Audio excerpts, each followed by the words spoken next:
Hello बच्चों, कैसे हैं आप सभी। होप करती हूँ सभी बहुत शंकर। मैं लेकर आई हूँ आपके लिए त्यागपति खंड काव्य का सारांश। बहुत ही आसान है, चलो देख लेते हैं। इसमें 5 सर्ग है। इस त्यागपति खंड काव्य में आपको राजा हर्षवर्धन के त्याग की कहानी, मतलब उनके जीवन की कथा इसमें मिलेगी आप लोगों को। मतलब ये जीवन की कथा से संबंधित है। त्यागपति खंड काव्य महान शासक हर्षवर्धन के जीवन के कथा से संबंधित है। और मतलब त्यागपति मतलब त्याग के पथ पर चलने वाला, ठीक है।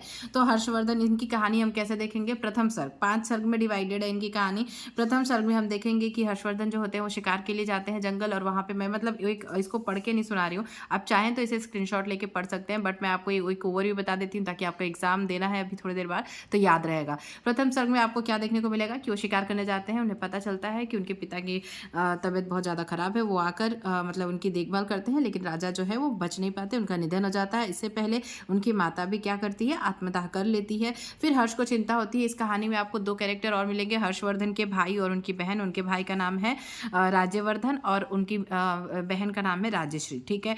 तो उनको ये चिंता होती है कि उनके जो भाई हैं राज्यवर्धन और बहन राजश्री इस दुखद समाचार को कैसे सहन करेंगे। ये हमारा प्रथम सर्ग यहीं पे खत्म हो जाता है। फिर दूसरे सर्ग में क्या होता है कि माता राज्यवर्धन जो है वो माता पिता की मृत्यु के बाद, जो उनका भाई है वो क्या होता है, माता पिता की मृत्यु के बाद सोचता है कि मैं वैराग्य ले लेता हूँ, ठीक है। वैराग्य लेने का निर्णय लेता है, लेकिन बहन जो होती है राजश्री, उसकी दुर्दशा की खबर उनको मिलती है। तभी तो खबर पाकर वो क्या करते हैं, राज्यवर्धन जो हैं वो युद्ध करने निकल जाते हैं। वे मालवा के राजा को हरा लेते हैं। हरा कर जब वो लौटते रहते हैं, लौटते समय गौड़ नरे शशांक द्वारा धोखे से मारे जाते हैं। जब मालवा के राजा को हरा के वो लौटते हैं तो शशांक बीच में उनको मतलब शशांक है एक नरेश राजा, वो धोखे से उनको मार देता है। तो हर्ष को यह समाचार मिलता है, तो वे सेना लेकर शशांक पर चढ़ाई करने निकल जाते हैं। और इसी बीच उन्हें पता चलता है कि जो उनकी बहन है वो आत्मदाह करने जा रही है, ठीक है, अपने आप को मतलब खत्म करने जा रही है। तो हर समय सही समय पर पहुंचकर अपनी बहन को बचा लेते हैं।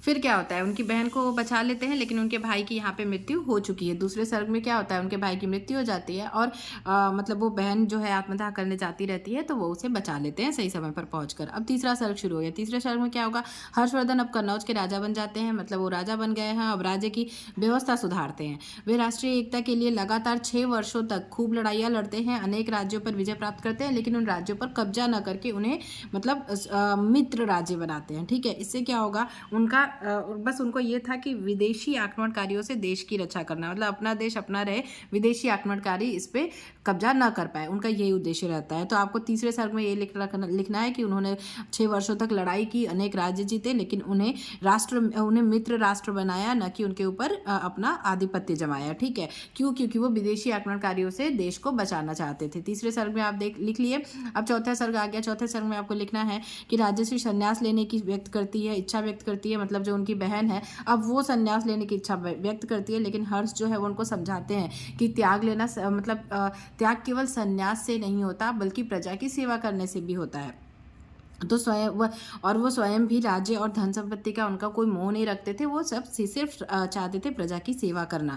तो वो अपनी बहन को इस समय संन्यास लेने से मतलब मना करते हैं, मतलब समझाते हैं कि संन्यास लेना ही केवल मतलब त्याग नहीं है, ठीक है। तो चौथे सर्ग में आपको ये मिलेगा। पांचवें सर्ग में क्या देखना है, पांचवें सर्ग में आपको बताना है कि हर्षवर्धन जो है वो प्रयाग में एक विशाल दान महोत्सव का आयोजन करते हैं, मतलब वो एक मोक्ष मेला का आयोजन करते हैं हर 5वें वर्ष, ठीक है। हर 5वें वर्ष क्या करते हैं, हर्षवर्धन एक मोक्ष मेला का आयोजन करते हैं। उसमें गरीबों और जरूरतमंदों को अपनी सारी संपत्ति दान कर देते हैं, और यह आयोजन वह 6 बार करते हैं, और इसी के कारण वो महान दानी राजा के रूप में प्रसिद्ध होते हैं। 5वां सर्ग कंप्लीट हो गया।